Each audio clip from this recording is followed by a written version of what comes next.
بسم اللہ الرحمن الرحیم۔ میرا نام حکیم الطاف ہے۔ آج ہمارا موضوع ہے جریان اور اس کی تباہ کاریاں، یعنی ان سے انسان کیسے تباہ ہوتا ہے اور اس کی علامات اسباب کیا ہیں۔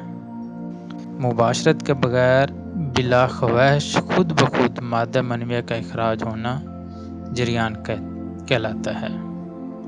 جب جسم میں کسی بھی وجہ سے مادی، کیفیاتی یا نفسانی رطوبات بلغم یا الکلی بڑھ جائے تو اعصاب سوزش ناک ہو جائیں تو اس کا اثر مادہ منویہ اور جنسی اعضاء پر ضرور پڑتا ہے۔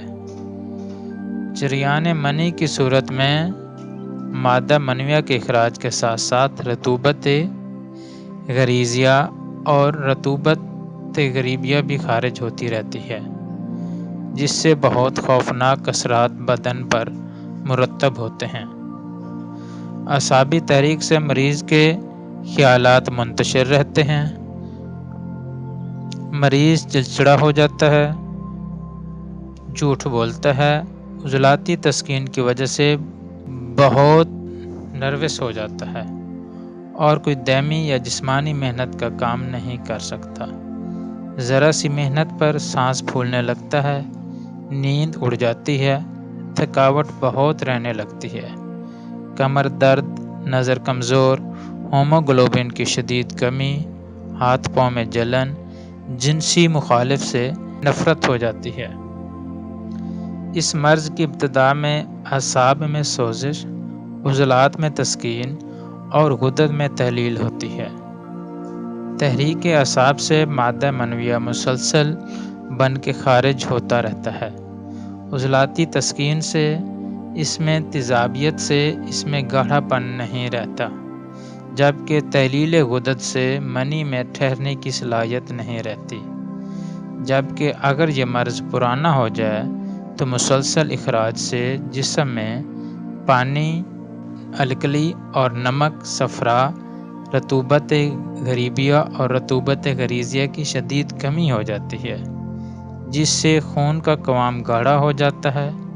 ایسی حالت میں عضلاتی ادویہ سے کبھی آرام نہیں آتا، بلکہ ایسی حالت میں مریض کے مادہ منویہ میں موجودہ سپرم کی شدت قلت ہو جاتی ہے، اور اس کے علاج کے لیے آپ کو پراپر کچھ عرصہ میڈیسن استعمال کرنی پڑتی ہے، کیونکہ جریان 2-3 قسم کے ہوتے ہیں، ایک جریان مزی ہے اور ایک جریان منی ہے۔ یہ جو میں آپ کو چیز بتا رہا ہوں یہ آپ استعمال کریں، انشاءاللہ جریان منی اور جریان مزی سے آپ بالکل شفا یاب ہوں گے۔ تال مکھانا 50 گرام، سالب مصری 50 گرام، سمندر سوخ 50 گرام، گوند کتیرا 50 گرام، موسلی سفید انڈیا 50 گرام، سالب پنجہ 50 گرام، چھلکا اسبگول 50 گرام۔ آپ نے اس کا سفوف تیار کرنا ہے اور اسے مکمل 1 ماہ تک آپ نے استعمال کرنا ہے۔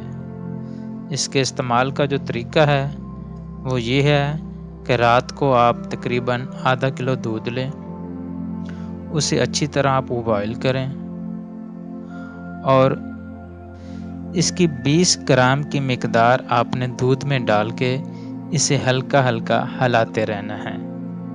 جب یہ تھوڑا سا گاڑھا ہونا شروع ہو جائے تو آپ اتار کے نیچے رکھ دیں، ٹھنڈا ہونے پر آپ اسے فریز کریں اور صبح خالی پیٹ آپ اسے استعمال کریں۔ جو بھی بننی ہے وہ آپ نے ساری کھا لینی ہے۔ یہ آپ تقریباً 1 ماہ استعمال کریں، انشاءاللہ اس مرض سے آپ نجات پائیں گے۔ اللہ حافظ۔